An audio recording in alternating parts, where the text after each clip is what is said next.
Okay then.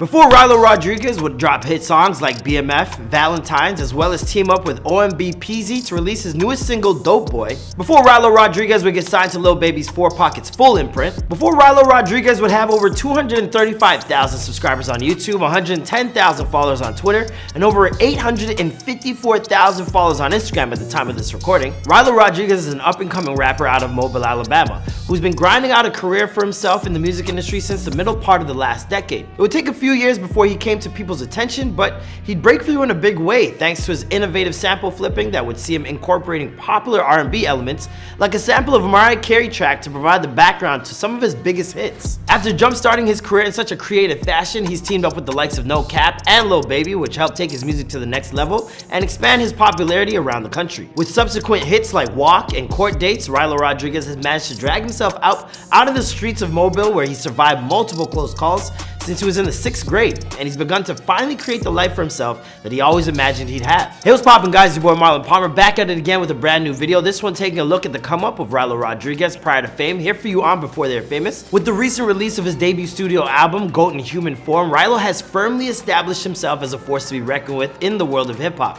Today I'm going to be filling you in on his journey, so please be sure to follow me on Instagram at DadDoMcFly. Let me know what you guys think, and let's get into the story.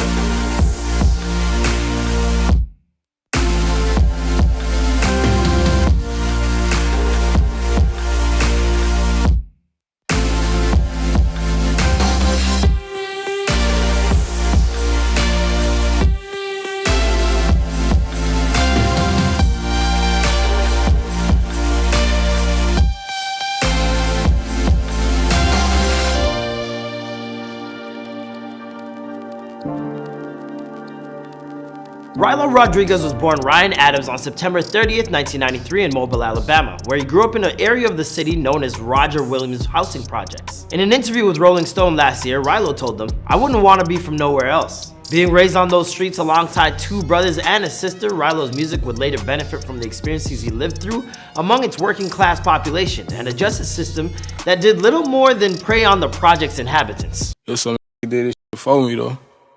Like I read it, no.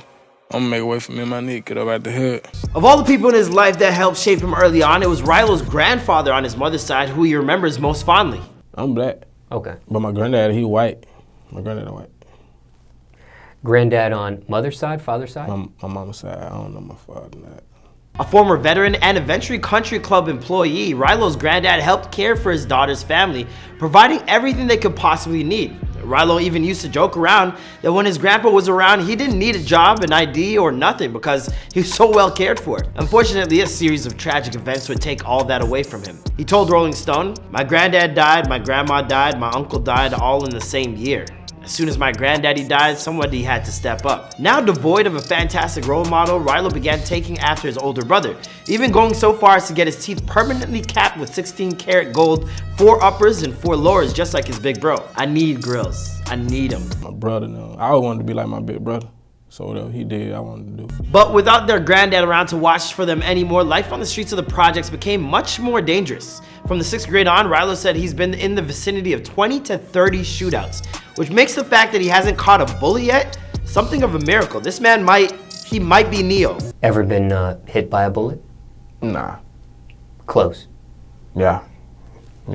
But his closest near-death experience would be the result of a little bit of teenage rebellion when he and his friend stole his mom's car to make a quick trip to the mall. For whatever reason, Rylo decided to let his buddy drive, and I'll let him pick up the story from there. His dumb ass keep going through the stop sign. I'm telling him to stop. He told me he can't stop.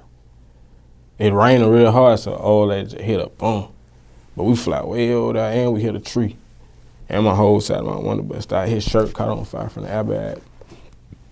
And he busted out the window and pulled me out the car. Even though Rylo wasn't injured in the accident, he made sure to play more hurt than he was to get himself a few extra sympathy points from his mom, who he just knew was gonna be super pissed. Listen, if I know my mom's about to find out some shit, listen, my arm is broken. My heart is broken. Everything is broken. After high school, Rylo began making music under a series of different names, the one holdover of which has always been the name Rylo, which was given to him by one of his day ones when he was offered to pick between 2 choices, Rah-Rah or Rylo. I think he made the right choice. Young King Rylo, Young Rylo, and Lil Spark, my I was in 8th grade. Am I right now? It was spot 8th grade. Rah, rah, like a dungeon dragon. I just don't think that would have been the right path for him. Kicking off his career in the mid-2010s, Rylo started in a bunch of feature projects like First of the Month with Young Nook, as well as Jug My Life Away with Young Thad. But despite the exposure he was gaining, he wasn't making a name for himself as a solo artist quite yet. After meeting Lil Baby at a studio session for one of his friends, they became close collaborators. Their first co-feature, Stick On Me, definitely helped Rylo gain more of a reputation, but it wouldn't be until his experimental R&B samples that he began posting on YouTube in 2019 that Rylo Rodriguez would really step into the spotlight as himself. His track Project Baby used the instrumental from Mariah Carey's love song Always Be My Baby as a backdrop for Rylo's autobiographical tales about life in the hood. When he dropped the video for the track, it exploded and got over 13 million views. You'll always be my baby, shoo-be-doo.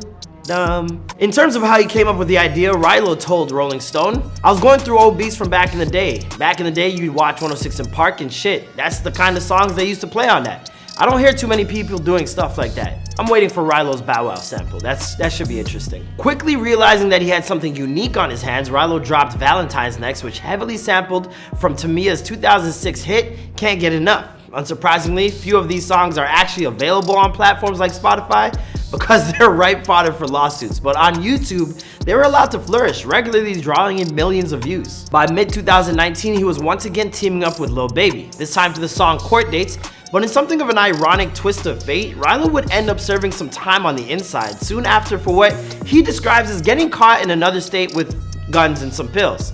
He told Rolling Stone, "I would be like, I want to go to jail just to see my homeboys that's in jail. Then I got locked up.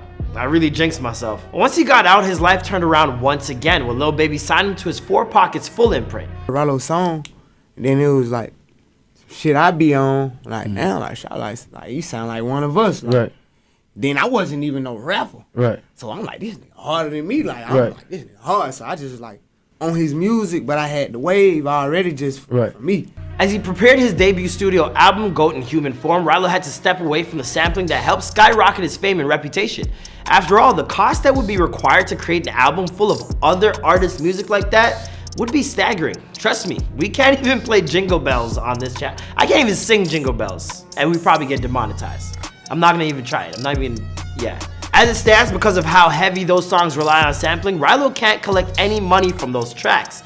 But having managed to parlay them into a record label deal, I'd say the experiment paid off in the long run. In fact, his reputation climbed so high that when his studio album dropped in November of 2020, it managed to land in the top 50 on the Billboard charts. These days, what makes Rylo most happy is the fact that he's now the one who's providing for his mother and siblings, the way his granddad once did. My mama told me, "You're granddad now." That goddamn made me smile. As for the rest of Rylo's story, well, I think we're gonna have to bring this video to an end here. After all, this is before they're famous. What do you guys think? Be sure to let us know in the comments down below.